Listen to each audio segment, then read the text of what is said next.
The telegram arrived at the White House on January 17, 1945, carried by a duty officer through corridors where the afternoon light slanted thin and gray through tall windows. Franklin Roosevelt sat in his study, a blanket across his legs despite the radiator heat, reading dispatches that had accumulated through the morning. His hands, which had once gripped podiums and shaken thousands of palms with vigor, trembled slightly as he lifted each page. He was 62 years old, but looked older, his face gaunt, shadows pooled beneath eyes that had seen 3 years of global war. The officer placed the decoded cable on the desk without ceremony. Soviet forces had entered Warsaw. The Polish capital, or what remained of it, was in Soviet hands. Roosevelt read the message twice.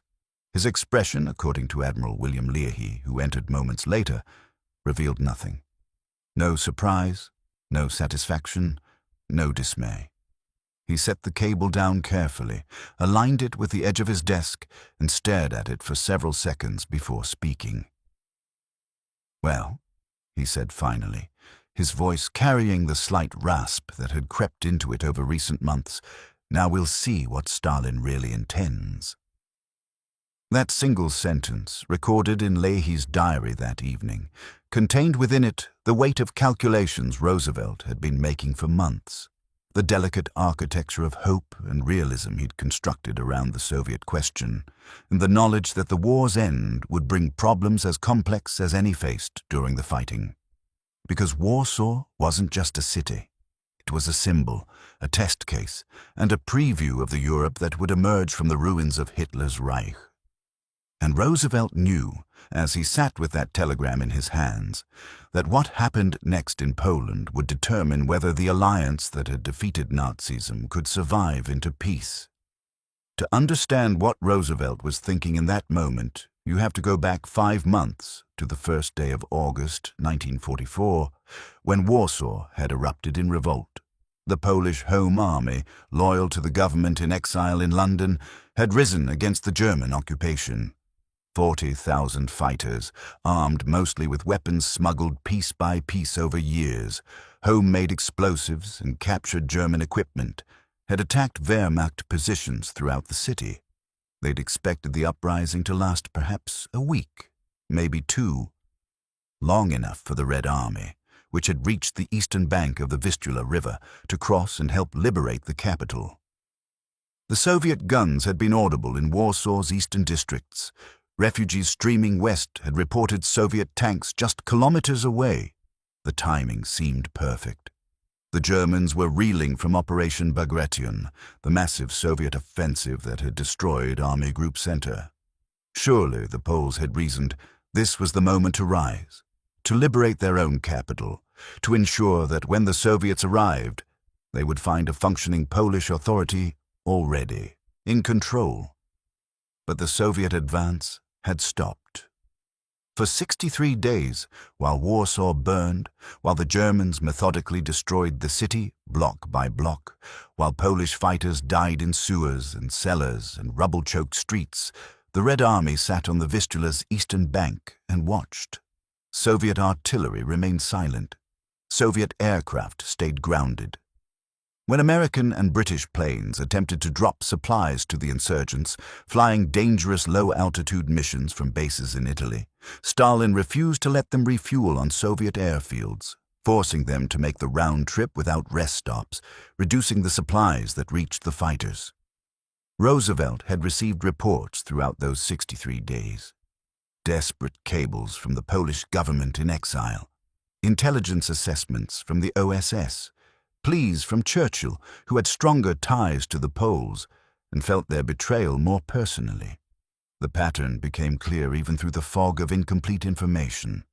Stalin was letting the Home Army bleed out, eliminating potential resistance to Soviet control, allowing the Germans to do his dirty work. By October 2nd, when the uprising finally collapsed, between 15,000 and 20,000 Home Army fighters were dead.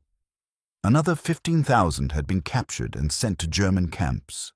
Civilian deaths numbered between 150 and 200,000.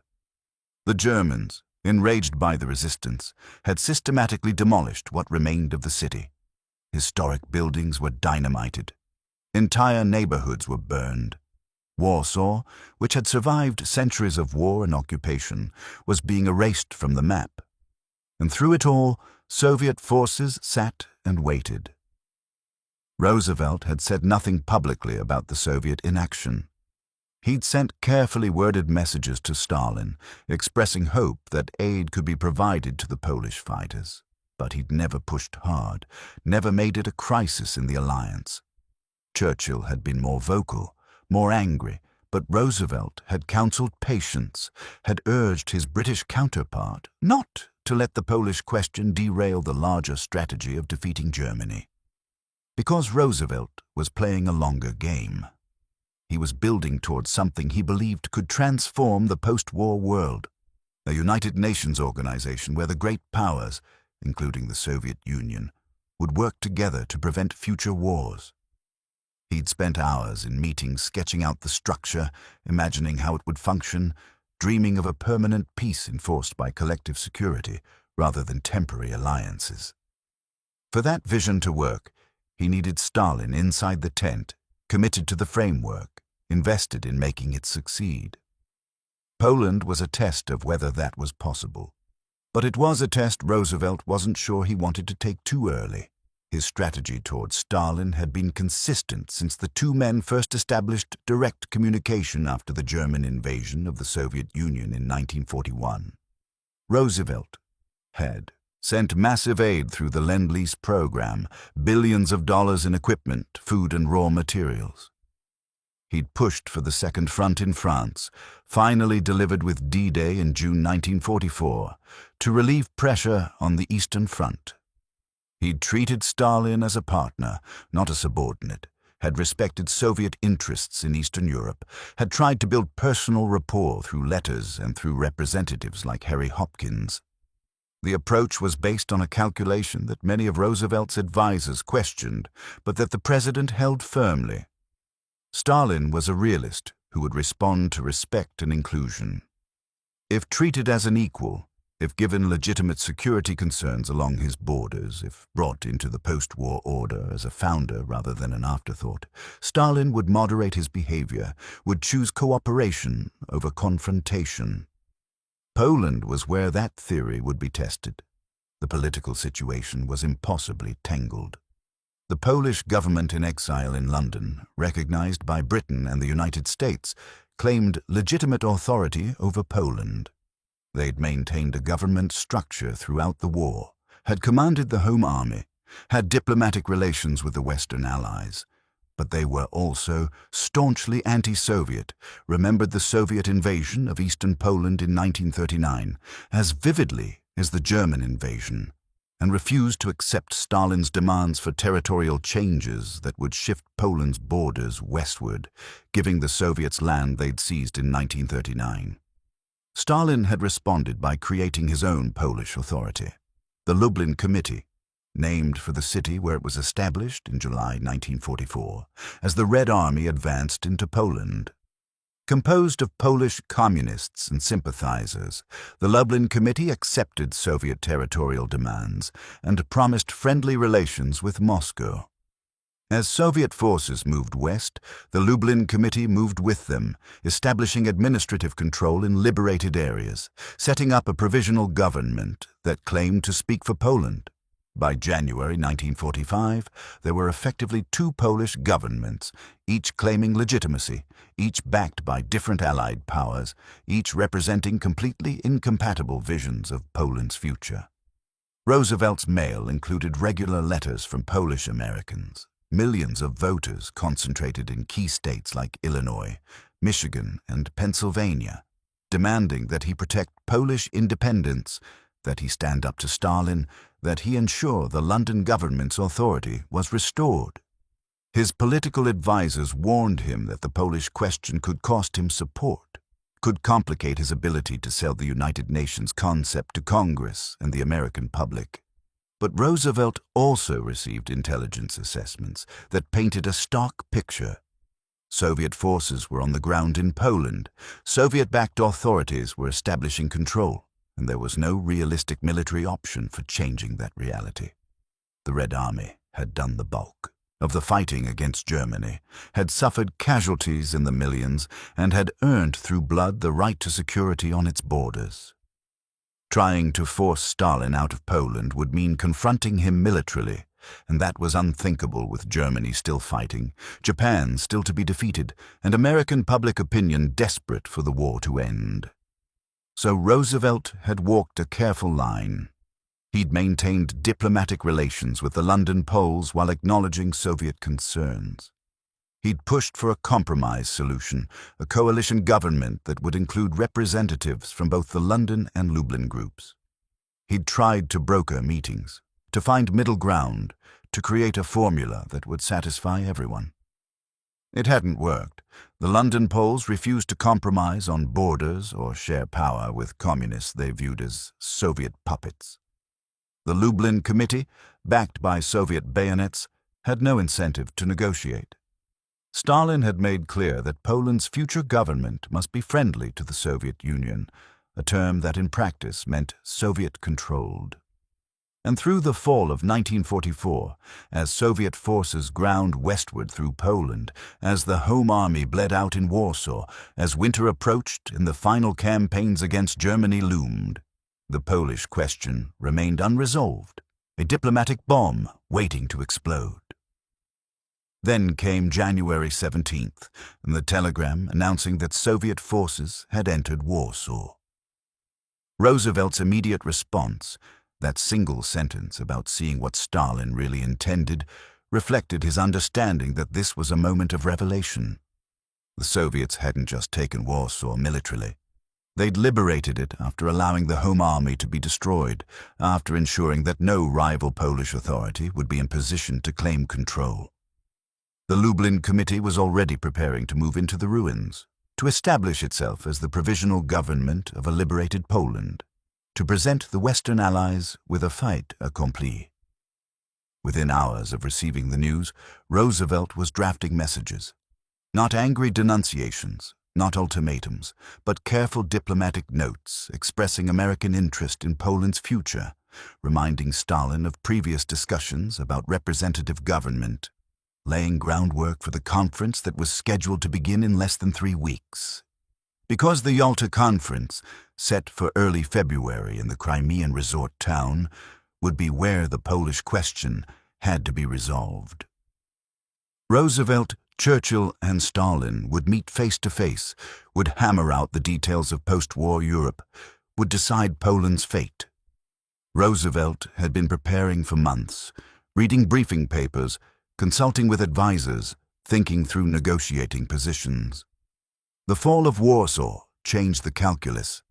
It meant Stalin would arrive at Yalta from a position of overwhelming strength, with Soviet forces in control of Poland and most of Eastern Europe, with the Lublin Committee functioning as a government with facts on the ground that would be nearly impossible to reverse. Roosevelt's advisors urged him to take a harder line.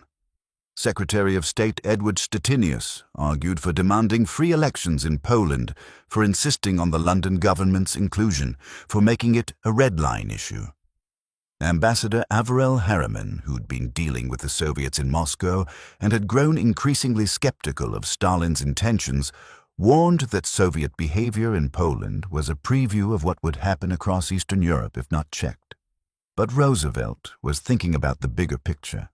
He was thinking about the United Nations, about Soviet entry into the war against Japan, about maintaining the alliance long enough to finish defeating the Axis. He was thinking about American public opinion, which wanted the boys home, wanted the war over, wanted peace and normalcy, not a new confrontation with a former ally. He was thinking about his own mortality, the fatigue that settled into his bones, the sense that time was running short. In the days after Warsaw's fall, Roosevelt held a series of meetings in the White House, huddled with advisors around his desk, maps of Europe spread before them, discussing what could realistically be achieved at Yalta. The consensus that emerged was pragmatic, some would say defeatist. The Soviets controlled Poland, that couldn't be changed, so the goal should be to extract whatever concessions were possible, to get Stalin to agree to some form of representative government, to create a framework for elections even if the outcome was predetermined. Churchill, when Roosevelt spoke with him by secure telephone, was more pessimistic. The British Prime Minister had invested enormous emotional energy in the Polish cause, had promised the London Poles British support, had watched with horror as Warsaw burned. He wanted to take a stand at Yalta, to demand more than Stalin would willingly give, to at least put up a fight for Polish independence. Roosevelt urged caution. "We can't go to war with Russia over Poland," he said in one conversation, his voice tired but firm. "We need them to finish Germany and to deal with Japan. We need them in the United Nations. If we break with Stalin over Poland, we lose everything we've been building toward." It was the central tension of Roosevelt's diplomacy in those final months of his life. The gap between what was right and what was possible, between what Poland deserved and what could be achieved, between the ideals of the Atlantic Charter and the realities of power politics. The Atlantic Charter, signed by Roosevelt and Churchill back in August 1941, had promised that after the war, nations would have the right to choose their own governments, that territorial changes would respect the wishes of the people involved, that self-determination would be the guiding principle. It had been a statement of war aims, a vision of the peace that would follow victory. Poland was where that vision crashed into reality, because Stalin had his own vision, shaped by centuries of Russian history and recent Soviet experience. Russia had been invaded through Poland multiple times, most recently by Nazi Germany in 1941. Stalin was determined that would never happen again. He wanted a buffer zone of friendly states between the Soviet Union and Germany, wanted governments in Eastern Europe that would align with Soviet interests, wanted security guaranteed not by promises, but by control. From Stalin's perspective, the demand was reasonable. The Soviet Union had suffered catastrophically in the war, had lost 20 million or more people, had seen vast territories devastated, had borne the brunt of the fighting against Hitler. If Britain could have its sphere of influence in Western Europe, if America could dominate the Western Hemisphere, why couldn't the Soviet Union have security along its borders? Roosevelt understood this argument. He'd even expressed sympathy for it in private conversations, had acknowledged that Soviet security concerns were legitimate, had suggested that some accommodation of those concerns was necessary for lasting peace. But he also knew that American public opinion, especially Polish-American voters and anti-communist conservatives, would never accept naked Soviet domination of Eastern Europe. He needed a formula that would allow Stalin his security while preserving at least the appearance of self-determination. That formula, he hoped, could be found at Yalta. On February 3, 1945, Roosevelt left Washington for the long journey to the Crimea. He traveled by ship to Malta, then by plane to the Soviet Union, a grueling trip that left him exhausted. Photographs from the journey show a man who looks far older than 62, his face hollow, his body shrunken inside his suit. But his mind remained sharp, his determination intact. The conference opened on February 4th in the Levadia Palace, a former summer residence of the Russian Tsars overlooking the Black Sea. Roosevelt, Churchill, and Stalin met in a grand hall, surrounded by advisors and translators with maps and documents spread across tables. The agenda was massive. The final campaigns against Germany, the occupation zones after surrender, reparations, the United Nations structure, and the Far East. But Poland dominated the discussion. Stalin opened with his position clearly stated. The Lublin Committee was the legitimate government of Poland, had popular support, was functioning effectively. Elections could be held eventually, but the provisional government would remain in place, would organize those elections, would ensure they were conducted properly.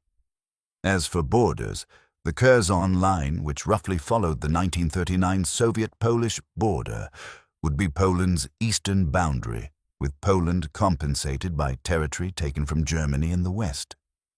Churchill pushed back, arguing for the inclusion of London Poles in the government, for international supervision of elections, for guarantees of democratic process. He spoke passionately about Britain's obligations to Poland, about the Polish pilots who'd fought in the Battle of Britain, about the promises made. Roosevelt supported Churchill, but more gently, more diplomatically. He emphasized the American interest in self-determination, the political pressure he faced from Polish Americans, the need for elections that would be seen as free and fair. But he also acknowledged Soviet security concerns, agreed that Poland's government should be friendly to the Soviet Union, accepted the border changes Stalin demanded. The negotiations stretched over days. Stalin was immovable on fundamentals, but willing to make cosmetic concessions. He agreed that the Lublin Committee could be reorganized on a broader democratic basis, to include some London Poles. He agreed that free and unfettered elections would be held as soon as possible. He agreed that the three powers would consult on the reorganization process. It was, on paper, a compromise. In practice, it gave Stalin everything he wanted. The Lublin Committee would remain the core of the government, would control the reorganization process, would determine which London Poles could be included and in what capacity. The elections would be organized by a Soviet-controlled government, would be held when Stalin decided the time was right, would be supervised by no one but the Poles themselves. Roosevelt knew this, his advisers knew this, Churchill certainly knew this, but they also knew they had no leverage, no way to force a different outcome, no realistic alternative to accepting Stalin's terms and hoping he would honor the spirit of the agreement. On February 11, the three leaders signed the Yalta Agreement. The section on Poland declared that the provisional government would be reorganized to include democratic leaders from Poland and from Poles abroad, that free elections would be held on the basis of universal suffrage and secret ballot, that all democratic and anti-Nazi parties would have the right to participate. Roosevelt returned to Washington exhausted but cautiously optimistic. He reported to Congress on March 1st, speaking from his wheelchair in an unprecedented acknowledgement of his disability, telling the assembled legislators that Yalta had been a success, that Stalin had agreed to principles that would ensure Polish democracy, that the foundation had been laid for lasting peace. "The Crimean Conference," he said, his voice carrying through the chamber with effort, "ought to spell the end of the system of unilateral action, the exclusive alliances, the spheres of influence, the balances of power, and all the other expedients that have been tried for centuries and have always failed." It was a beautiful vision. It was also, as Roosevelt must have known in his heart, probably not true, because Stalin had no intention of allowing truly free elections in Poland. The reorganization of the provisional government was a sham, with a few token London Poles added to a structure still dominated by communists. The elections, when finally held in 1947, were rigged, with opposition candidates arrested, ballots stuffed, results falsified. Poland became a Soviet satellite, its government controlled from Moscow, its independence sacrificed to Stalin's security demands. Roosevelt didn't live to see it. He died on April 12, 1945. Less than 2 months after Yalta, his dream of a peaceful post-war order still intact, his belief that Stalin could be brought into the community of nations still unshattered by events. The question that haunted American policymakers for decades afterward was whether Roosevelt had been naive or realistic, whether he'd been duped by Stalin or had simply made the best of an impossible situation, whether a harder line at Yalta could have changed anything or would have just led to an earlier rupture of the alliance.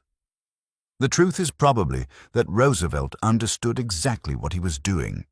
He knew Stalin wouldn't honor the spirit of the Yalta Agreement on Poland. He knew that Soviet control of Eastern Europe was a fait accompli that no amount of diplomatic pressure could reverse.